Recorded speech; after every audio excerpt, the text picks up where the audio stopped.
అందరికీ నమస్తే. రాష్ట్ర ఆర్థిక పరిస్థితి, తర్వాత జిఎస్టీ జీరో, రియల్ ఎస్టేట్ దారుణమైన స్థితి, రాష్ట్రానికి వస్తున్న ఇన్కమ్ పడిపోవడం, అప్పులు అంతంత మాత్రాన్ని ఉండడం, ఇవన్నీ చూసిన తర్వాత హెచ్సియు భూములు అమ్మకం ఆగిపోవడం, హైదరాబాద్ యూనివర్సిటీ భూములు అమ్మడం ఆగిపోవడం, ఐసిఐసిఐ బ్యాంకు వాళ్ళు 10,000 కోట్లు కట్టాలని మెడ మీద కత్తి పెట్టడం, ఇవన్నీ చూసిన తర్వాత అసలు ఇప్పుడు ఎట్లా గవర్నమెంట్ నడవాలంటే మినిమం ఉండాలి కదా, మినిమం తైలం. ఉరుకుడు తర్వాత విషయం, మినిమం నడవాలి. ప్రభుత్వ ఉద్యోగులకు టైంకు జీతాలు ఇవ్వాలి. గురుకుల్లో పనిచేసే టీచర్లకు ఈ రోజు వరకు జీతాలు ఇవ్వలేదంట. కాంట్రాక్ట్ ఎంప్లాయీస్కు చాలా డిపార్ట్మెంట్లో జీతాలు ఇవ్వలేదంట ఇప్పటి వరకు. ఇట్లాంటి పరిస్థితులు, ఫీజు రియంబర్స్మెంట్ కాలేదని డిగ్రీ కాలేజీలో నిర్వహించే నిర్వాహకులు ఎగ్జామ్స్ పోస్ట్పోన్ చేస్తారట, ఎగ్జామ్స్ నిర్వహించలేమని చెప్తున్నారట. ఇట్లాంటి చాలా దారుణమైన సిచ్యువేషన్లో ఇప్పుడు ఎట్లా అనేది ఒక క్వశ్చన్ రేజ్ అయింది. ఇప్పుడు ఎట్లా మరి? ఏదో వేసి ఏదో భూములు అమ్మి చేద్దామంటేనేమో ఎక్కడ అయితే లేదు, ముందు పడతలేదు. చూద్దాం, దీని మీద మాట్లాడకన్నా ముందు సిగ్నల్ టీవీ చూస్తున్న మీకు అందరికీ థ్యాంక్స్. సబ్స్క్రైబ్ చేసుకున్న వాళ్ళకు, వీడియో చూస్తున్న వాళ్ళకి అందరికీ కృతజ్ఞతలు. సబ్స్క్రైబ్ చేసుకునే వాళ్ళు ఎవరైనా ఉంటే సబ్స్క్రైబ్ కూడా చేసుకోండి. మీ యొక్క సబ్స్క్రిప్షన్ వల్ల, మీ యొక్క సబ్స్క్రైబ్ చేసుకుంటే మేము ఇంకా కొద్దిగా బలంగా వార్తలు చెప్పే అవకాశం మాకు దొరుకుతుంది. చాలామందికి మన వార్తను రీచ్ చేసినట్టు కూడా ఉంటుంది. కాబట్టి సబ్స్క్రైబ్ చేసుకునే వాళ్ళు సబ్స్క్రైబ్ చేసుకున్నారని అనుకుంటున్నా. సబ్జెక్ట్లోకి పోదాం. ఇప్పుడు నేను చాలా తక్కువ మాత్రమే రాసిన. గవర్నమెంట్ దగ్గర అర్జెంటుగా కావాల్సిన పైసలు ఇవి. అర్జెంటుగా దగ్గర 60,000 కోట్ల రూపాయలు కావాలి. 60,000 కోట్ల రూపాయలు ఇప్పుడే కావాలి, ఎప్పుడో కాదు. ఇక మళ్ళీ స్కీమ్స్ మొత్తం అమలు చేయాలంటే దానికి 3 లక్షల కోట్లో 4 లక్షల కోట్లో కావాలి. అది అయ్యే పని కాదు, అది అయ్యే పనే కాదు. ఈ 3 లక్షల కోట్లతోనే కాదు, అయ్యే పని కాదు. ఇది వచ్చేది లేదు, పోయేది లేదు. అది అందరికీ తెలుసు. ఆ హామీలు ఇచ్చిన వాళ్ళకు కూడా తెలుసు ఈ హామీలు ఇట్లా అమలు చేయలేమని. కానీ అర్జెంటుగా ఇవ్వాల్సినవి కొన్ని ఉన్నాయి. ఆ అర్జెంటుగా ఇవి ఇవ్వకపోతే ప్రభుత్వం మీద ఇంకా ఎక్కువ నెగిటివ్గా మారుతుంది సమాజం. కనీసం హైదరాబాద్ యూనివర్సిటీ భూములు అమ్మితే ఒక 20,000 కోట్లు వస్తాయి. ఒక 10,000 కోట్ల రూపాయలు పాత కుదబెట్టిన ఐసిఐసిఐ బ్యాంకు కుదబెట్టారు కదా, ఆ కుదబెట్టిన దానికి 10,000 కోట్లు పోతాయి. ఇంకొక 10,000 కోట్ల రూపాయలు ఉంటాయి. ఆ 10,000 కోట్ల రూపాయలతోన ఈ మంత్ సర్దొచ్చు అని గవర్నమెంట్ వాళ్ళు అనుకున్నారు. ఈ మంత్ సర్దొచ్చు, ఈ మంత్ వరకు ఏదో కింద మీద పడి అడ్జస్ట్ చేయొచ్చు పైసలని. కానీ తీరా చూస్తే అది ఆగిపోయింది, సుప్రీంకోర్టు ఇరక్కపోయింది. ఇప్పుడు ఎక్కడ భూములు అమ్మదామన్నా అన్ని పైసలు రావు. ఇంకో దగ్గర చాలా భూములు వెతికిరట. ఏదో 2,500 ఎకరాలు ఎక్కడ వెతికిరట ఆదిపట్ట దగ్గర గవర్నమెంట్ భూములు. కానీ ఎంత వస్తుంది? 2,500 ఎకరాలు ఎంత అమ్మినా కూడా 2 కోట్లు 3 కోట్లు ఉంటుంది ఎకరా, అంతకు మించి పోదు. 100 కోట్లు అయితే పోదు ఆడపోయినట్టు. ఎంత అమ్మినా 5,000 కోట్లు వస్తాయి అంత భూమి అమ్మితే. 2,500 ఎకరాలు అమ్మితే వచ్చేది 5,000 కోట్లు 6,000 కోట్లు వస్తాయి. కానీ ఆ లెక్క 25,000 కోట్లు దేనికి సరిపోదు. ఉల్లిగడ్డ పొట్టు కూడా సరిపోదు. గట్టున్నది కథ. ఏంది వీళ్ళకి అర్జెంట్ కావాల్సిందంటే రైతు భరోసా ఇవ్వాలి ముందు. రైతు భరోసా ఇవ్వకపోతే రైతు నుంచి తీవ్రమైన అసంతృప్తి ఎట్లుంటుందంటే ఇవ్వక తప్పదు, కానీ టైంకి ఇవ్వకపోతే వేస్ట్. ప్రభుత్వం మీద మీరు ఎన్ని మోడల్ స్కూల్స్ పెట్టినా, లేకపోతే పోలీస్ మోడల్ స్కూల్ పెట్టినా, ఏం పెట్టినా మేజర్ సెక్షన్స్ కదా, మేజర్ సెక్షన్స్. రైతులు అనేవాళ్ళు మన తెలంగాణలో మేజర్ సెక్షన్. ఇక ఏది మేజర్ సెక్షన్ కాదు, ప్రభుత్వ ఉద్యోగులు మేజర్ సెక్షన్ కాదు, రైతులే మేజర్ సెక్షన్. రైతు అంటే ఫ్యామిలీ వస్తుంది, ఒక రైతు ఫ్యామిలీ. అట్లా వాళ్ళకు ఇప్పటికి 3,000 కోట్ల రూపాయలు ఇచ్చిర్రు, ఇంకా 6,000 కోట్ల రూపాయలు సర్దాలి. యాక్చువల్గా ఐసిఐసిఐ బ్యాంకులో కుదబెట్టి తెచ్చినప్పుడు 10,000 కోట్లు వీళ్ళ కోసమే తెచ్చిర్రు. అవి కాంట్రాక్టర్లకు ఇచ్చిర్రు. ఇంకా కాంట్రాక్టర్లు కూడా ఉంది, అది కూడా చెప్తాను నేను మళ్ళీ. తర్వాత RTC union leader Thomas Reddy గారు చెప్తున్నారు 5,000 కోట్ల రూపాయలు ఫ్రీ బస్ డబ్బులు రావాలంటే ఆర్టీసీలో పరిస్థితి బాగాలేదు, అధికారులు అడగలేకపోతున్నారు. ప్రభుత్వాన్ని అడగలేరు కదా, అడిగితే మళ్ళీ ట్రాన్స్ఫర్ చేస్తారు. అలా అడగలేకపోతున్నారు. 5,000 కోట్ల పైచీలకు ఈ ఫ్రీ బస్ డబ్బులు నెలకు 450 కోట్లు ఇవ్వాలి. అంటే దగ్గర వాళ్ళు చెప్పిన లెక్క ప్రకారం 10-11 నెలలకి డబ్బులు ఇస్తలేరు. వీళ్ళు గవర్నమెంట్ వచ్చి 16 నెలలే అయ్యింది. 16 నెలల్లో 11 నెలలు ఇవ్వలేదంటే ఇంకేమి ఇచ్చినట్టు? అది ఇవ్వలే.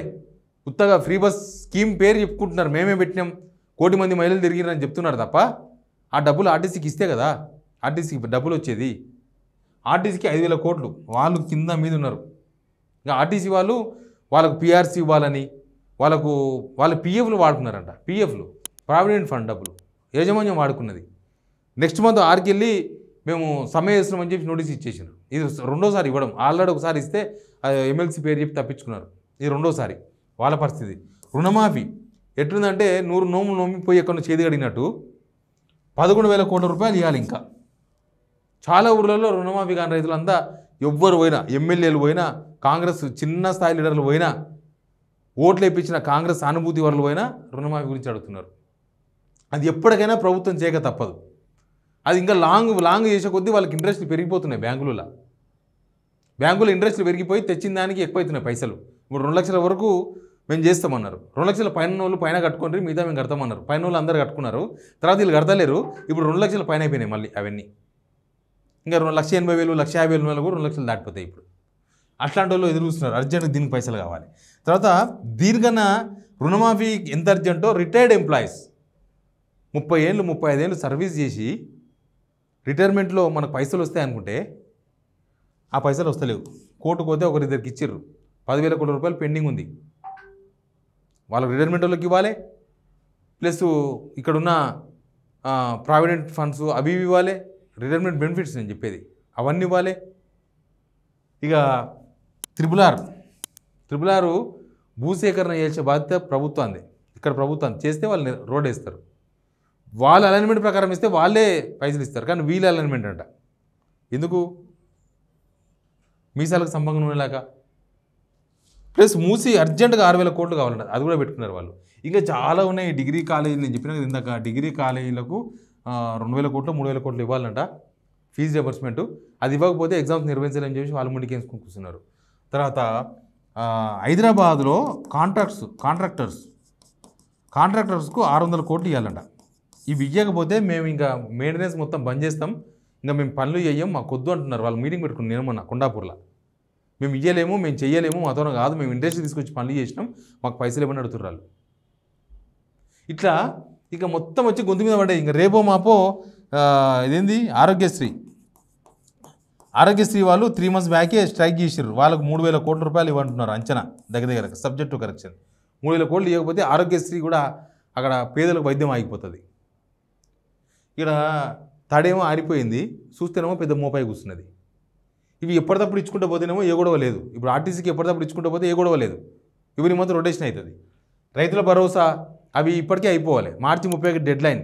ఆల్రెడీ ఏప్రిల్ సగం అయిపోతుంది. ఇంకా ఏప్రిల్ 30 కూడా వస్తుంది. ఆ డెడ్ లైన్ కూడా క్రాస్ అయిపోయింది. మాట పోతుంది. అధికారం ప్రతిపక్షం ఉన్నప్పుడు 10 మాటలు మాట్లాడచ్చు. అధికారం ఉన్నప్పుడు ఒక డెడ్ లైన్ మీరు పెట్టుకున్న డెడ్ లైన్ మీరు మాట మీద నిలబడలేదన్న సంకేతాలు జనాలకు పోతలేవా? ఇక ముఖ్యమంత్రి చెప్పినదే అమలు కాకపోతే, ముఖ్యమంత్రి పెట్టుకున్న డెడ్ లైన్ ఆయన్నే అమలుగా చేసుకోకపోతే, ముఖ్యమంత్రి చెప్పిన పనే కాకపోతే ఇంకా రాష్ట్రంలో ఎవరు నమ్ముతారు జనం? ఇంకా ముఖ్యమంత్రిని నమ్మకపోతే ఇంకా ప్రభుత్వం మీద ప్రజలకు ఏం విశ్వాసం ఉంటుంది? ప్రభుత్వం ఆలోచన చేసుకోవాలి. మరి ఎందుకు ఇట్లా అయింది? ప్రభుత్వం ఎందుకు ఇట్లా అయింది? ఎక్కడ ప్రాబ్లం వచ్చిందంటే మెయింటెనెన్సే. పైసలు చాలామందితో ఉంటాయి. ఒక ఆయనకి 20,000 జీతమే వస్తుంది, కానీ ఆయన చాలా హ్యాపీగా వాళ్ళ ఫ్యామిలీని చాలా హ్యాపీగా పోషించుకుంటాడు. ఒక ఆయనకి 1,00,000 రూపాయలు వస్తాయి, కానీ 1,00,000 అప్పులు ఉంటాయి, 1,00,000 టెన్షన్లు, 1,00,000 కిరికిరులు ఉంటాయి. ఏంది ఆయనకి నాకు తేడా ఏంటంటే, ఇగురం తెలిసినోడు 20,000 జీతగాడు, ఇగురం తెలియనోడు 1,00,000 రూపాయల జీతగాడు. వేస్ట్. దాన్ని ఎట్లా నడపాలి, ఎట్లా మెయింటైన్ చేయాలి, ఎట్లా మిగిలించుకోవాలి, ఎట్లా సంపాదించుకోవాలి, ఉన్న మిగిలిన పైసలతో ఎట్లా ముందు పోవాలి అనేది ఆ ఇగురం అనేది ఉంటే, ఇగురం అంటే అర్థమైంది కదా, ఆ వ్యవహారం అది కనుక ఉంటే, ఆ సెన్స్ ఉంటే నడుస్తుంది. లేకపోతే ఈ 20,000 జీతం చాలా గ్రేట్. ఆయన 20,000 జీతం వల్లనే అందరిని పోషించుకుంటుండు, మంచి అప్పుడప్పుడు టూర్లు పోతున్నాడు, గుళ్ళు గోపురాలు తిరుగుతుండు, ఫ్యామిలీతోన ఫంక్షన్లు చేస్తుండు, గ్రాండ్గా చుట్టాలు వచ్చినప్పుడు దావత్లు చేస్తుండు.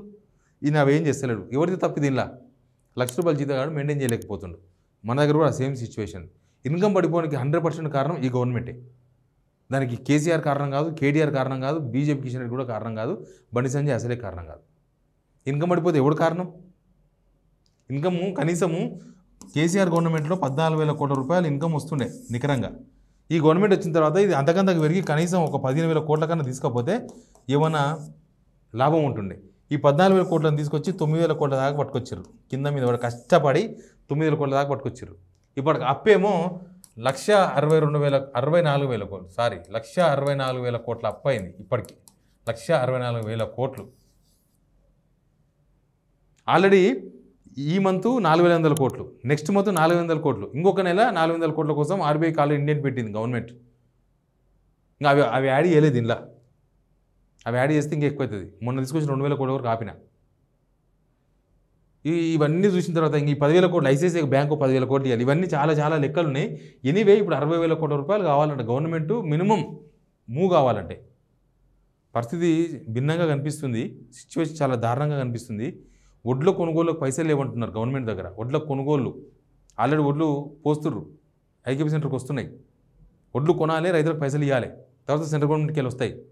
దానికి బ్యాంకులు లోన్లు ఇవ్వలే గవర్నమెంట్కు. చాలా వరస్ట్ సిచ్యువేషన్, చాలా బ్యాడ్ సిచ్యువేషన్లో గవర్నమెంట్లో ఉన్న పరిస్థితి అయితే కనిపిస్తుంది. దీనికి 100% గవర్నమెంటే బాధ్యత వహించాలి. దీనికి ఎవ్వరు ప్రాబ్లం కాదు. ఇంకా 16 నెలల తర్వాత కూడా ఇంకా తాత పేరు నాయన పేరు చెప్పుకొని చేసే అవకాశం లేదు. మీరే బాధ్యత వహించాల్సి వస్తుంది. ఎట్లా సర్దుకుంటారో, ఎక్కడ డబ్బులు సమకూరుస్తారో, ఏం చేస్తారో అసలు దీనికి సొల్యూషన్ ఏందో ఏమైనా మీటింగ్లోనే పెట్టండి. అఖిలపక్ష సమావేశాలు పెట్టి అడగండి ఏం చేద్దామని. లేకపోతే నిపుణులతో కమిటీని వేసుకొని ఎట్లా ముందుకోవాలని అడగండి.